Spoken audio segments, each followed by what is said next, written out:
वो क्यों कलयुग में इस धरा पर जन्म लेके आए समझ में नहीं आता, पर कुछ ना कुछ तो कारण है। उन्होंने नर्मदा मिशन चालू किया है तो निश्चित तौर पे कुछ बड़े परिणाम हम लोगों को देखने मिलेंगे। आप सब मेडिकल कॉलेज के स्टूडेंट्स हैं, यहाँ पे बहुत सारे लोग, आप इस बात को बहुत अच्छे से समझते हैं। सोच के देखिए, इमेजिन करिए कि 1348 दिन सिर्फ और सिर्फ नर्मदा जल पे रहना और इस तरीके के फिटनेस के साथ यहाँ पर आप सबके बीच में बैठे रहना और ब्लड डोनेशन करना और करवाना, क्या ये कोई चमत्कारी व्यक्ति हो सकता है? क्या मेडिकल साइंस में पॉसिबल है? Doctor R S. शर्मा जी की रिपोर्ट का हम लोग वेट कर रहे हैं। मैंने राज्य सरकार से कहा था, जब 1300 दिन करीब हो गए थे उससे ज़्यादा, तो मैंने राज्य सरकार से आग्रह किया कि आप उनको 100% सर्वेलेंस पे रख के और आप देख लीजिए कि वो क्या कर रहे हैं, क्या हो रहा है, क्या चल रहा है। डॉक्टर्स ने कहा कि 2 दिन 3 दिन में ही समझ में आ जाएगा, पर दादा गुरु ने कहा नहीं, कम से कम 7 दिन। जब मैं 1300 दिन से ज़्यादा इस तरीके से हूँ तो कम से कम 7 दिन का शोध तो चलना चाहिए। तय हुआ, राज्य सरकार ने टीम का गठन किया, उनको 100% सर्वेलेंस पे मेडिकल कॉलेज पे रख लिया। जब वो सुबह निकलते थे और वॉक करते थे, वॉक क्या करते थे, उनके साथ लोगों को दौड़ना पड़ता है, वो अपना उनके लिए वॉकिंग कहलाती है और हम लोगों के लिए रनिंग, मोर और लेस रनिंग कहलाती है। और मान रोजाना करते 42 degree 45 degree temperature heat wave अपनी तरफ काम कर रही है, पर वो कहते हैं हीट वेव तो काम कर रही है, पर आप एहसास करके देखिए, मां नर्मदा के तट पर चल के देखिए, मां नर्मदा की जो वेव है वो हीट वेव को हर समय परास्त करती है। मां नर्मदा की वेव के सामने, उसकी ताकत के सामने हीट वेव चल नहीं पाती। 42-45 डिग्री टेम्परेचर पे 25 से 35-40 किलोमीटर रोज चले हैं। शाम को जब लौटते थे तो 200-300 ml पानी पीते थे, मां नर्मदा का जल से सेवन करते थे। और 7 दिन लगातार ये चला। 7 दिन लगातार चलने के बाद उनके पैर के साए आप लोग बहुत अच्छे से समझ सकते हैं कि एनर्जी तो चाहिए ना हमको, सोडियम पोटेशियम और सारे मिनरल्स और सारा कुछ चाहिए शरीर के अंदर, इंटेक कुछ नहीं। इसका मतलब ये है, 2 बातें सामने आती जो हम लोग एक लेमन जैसे लोग समझते हैं।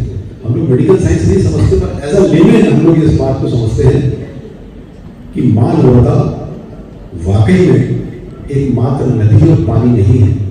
मां नर्मदा भगवान शिव की पुत्री है और उनमें अद्भुत शक्ति है मां नर्मदा की, इसमें कोई दो राय नहीं है। और दूसरी बात यह है कि हम सब के बीच में बैठे हुए वो चमत्कारी पुरुष हैं जिन्होंने मां नर्मदा अद्भुत है ये हम सबके सामने करके दिखाया। मां नर्मदा की वेव से हीट वेव को परास्त किया। मां नर्मदा के जल से उन्होंने मेडिकल साइंस को चैलेंज किया कि आप लोग कहते हैं ये खाना चाहिए, वो लेना चाहिए, वो करना चाहिए, ये इंटेक होना चाहिए, वो आउटपुट होना चाहिए। आउटपुट बहुत नॉर्मल, इंटेक कुछ नहीं। आप समझिए उस बात को कितना, आपसे बेहतर कोई समझ भी नहीं सकता। तो 2 बातें सिद्ध हो गई कि ये एक निश्चित तौर पर दादा गुरु चमत्कारी पुरुष है, चमत्कारी गुरुदेव है हम सबके। और उसके साथ साथ मां नर्मदा की जो अद्भुत क्षमता है वो आने वाले समय में जबलपुर के लोग तो फिर भी मानते ही हैं, मध्य प्रदेश के लोग भी मानते हैं, पूरा देश और दुनिया मानेगी कि मां नर्मदा एक चमत्कारी नदी है जिनके जल मात्र से पूरा जीवन दिया जा सकता है। हम लोग पहले सोचते थे कि हिमालय पे या कहीं पे कोई साधु संत लोग वर्षों से बैठे हुए, उनकी जटाएं बड़ी हो गई हैं, सैकड़ों साल और हजारों साल पुराने समय में लोग ऐसा बैठा करते थे और किया करते थे, तो अविश्वास होता था थोड़ा सा कि ऐसा था क्या ऐसा संभव था, क्या ऐसा हो सकता है। लेकिन सिद्ध हो गया, बहुत आसानी से सिद्ध हो गया।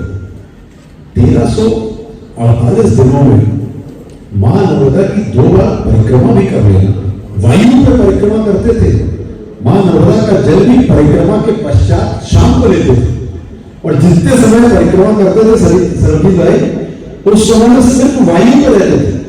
दिन भर में जितने किलोमीटर भी चलते थे वो सिर्फ वायु पे चलते थे और हस्त पुष्ट आनंद में एकदम बिल्कुल शानदार, कहीं कोई किसी प्रकार की तकलीफ नहीं।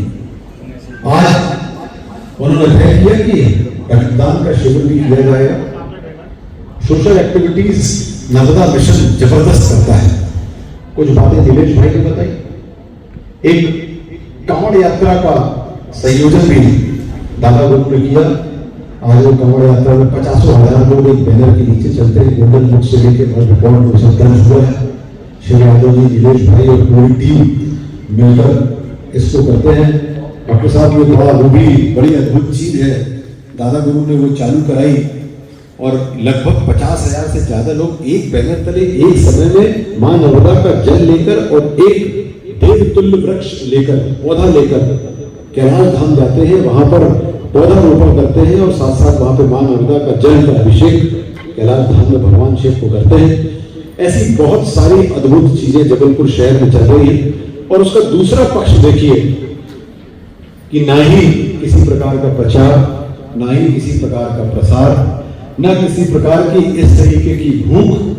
नहीं तो कोई और व्यक्ति हो तो आज वो भगवान जैसा हो जाए और बहुत बड़े क्षेत्र में, बहुत कई प्रदेशों में इतनी भीड़ लगने लगे और इतना पूजा जाना लगे, क्योंकि सिर्फ प्रचार प्रसार ऐसा कर दिया जाए तो वैसी स्थितियां बन जाए। पर दादा गुरु को उस बात की भी भूख नहीं है। यह भी सिद्ध करता है कि जो एक्चुअल संत है वो दादा गुरु है और उसमें किसी प्रकार का कोई फर्क नहीं है। पर हम लोग चाहेंगे, दादा से आग्रह भी है हम लोगों का कि दादाजी हम लोग चाहते ये हैं कि जो आपके ऊपर शोध हुआ है ये पूरी दुनिया में जाना चाहिए।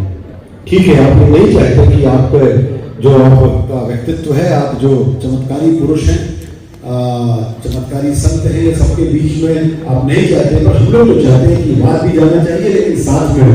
इसलिए इसका बहुत जोर शोर से हम लोग प्रचार प्रसार करेंगे, क्योंकि लोगों को पूरे विश्व में मां नर्मदा की महिमा के बारे में पता चलना चाहिए कि मां नर्मदा की क्या महिमा है। इसलिए आने वाले समय में हम लोग ये सब इसका प्रचार प्रसार से लेकर सारी चीजें करेंगे। दादा गुरु के चरणों में बहुत बहुत प्रणाम और नमन, क्योंकि आपने जो किया है वो आज विश्व में मुझे नहीं लगता कहीं हिमालय के किसी कोने में कहीं कोई साधु संत बैठे हुए तो गलत बात है, परंतु साक्षात अगर चराचर में अगर हम लोगों को देखने को मिलता है तो आपके जैसा संत हम लोगों को देखने को नहीं मिलता है। आपके चरणों में अनेकों बार शत बार नमन करते हुए यही मां नर्मदा से हम लोग सब मिलकर हम सब का 2-2, 5-5, 10-10 साल आपको लग जाए और निश्चित तौर पर आप सिर्फ शताई नहीं हो, उससे ज्यादा आपका जीवन, क्योंकि आप इस धारा को बहुत कुछ देने, बताने, समझाने के लिए आए हैं। और हम सब चाहते हैं कि पूरे विश्व को बहुत सारी ऐसी महिमाएं, बहुत सारी ऐसी महत्वपूर्ण चीजें पता लगे, समझ में आए, जिसको जीवन को समझे व्यक्ति कि जीवन हमारा क्या है, ये हमारा शरीर क्या है, ये हमारी जो नदियां हैं, जो हमारे वृक्ष हैं, जो भगवान शिव के समान है, हमारे लिए कितने महत्वपूर्ण है। प्रकृति जो है कितनी महत्वपूर्ण हमारे लिए, जिसको आप बीड़ा आपने उठाया है, लोगों के सामने आप ला रहे हैं। मुझे ऐसा लगता है बताने की शुरुआत अब हो गई है, और यह बताने की शुरुआत हो गई है। सारे लोग आपसे जो कुछ भी आपको सड़क मिलती है, जो कुछ भी फैसिलिटीज मिलती है, उसका टैक्स आप जमा करते हैं। प्रकृति जो आपको देती है उसका टैक्स आप जमा नहीं करते, क्योंकि प्रकृति आपसे जबरदस्ती कुछ नहीं मांगती है। आपके घर में छापा भी नहीं मारती है, आपके घर में पुलिस भी नहीं आती है, तो प्रकृति आपसे मांगती कुछ नहीं है, आपको सिर्फ देती है।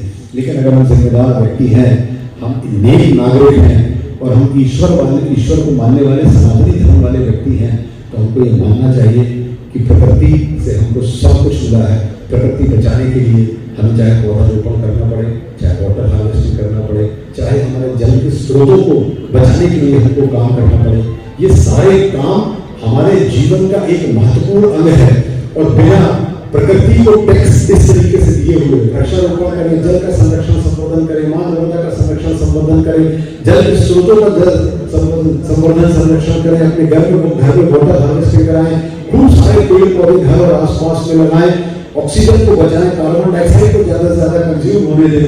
ये हमारा नैतिक परम दायित्व है, इसमें किसी के बोलने की आवश्यकता नहीं। और जब तक आप ये टैक्स प्रकृति को चुका के नहीं जाएंगे, तो मैं तो सनातनी हूँ, इस बात को मानता हूँ, जब आप ऊपर जाएंगे और बिना टैक्स चुकाए अगर पहुंच जाएंगे तो आपको दाएं हाथ में जाने नहीं मिलेगा, आपको बाएं हाथ में जाना पड़ेगा और आपका उत्साह वाला पत्ता बाहर निकलेगा और अगला दिन आपका कष्टदायक होगा।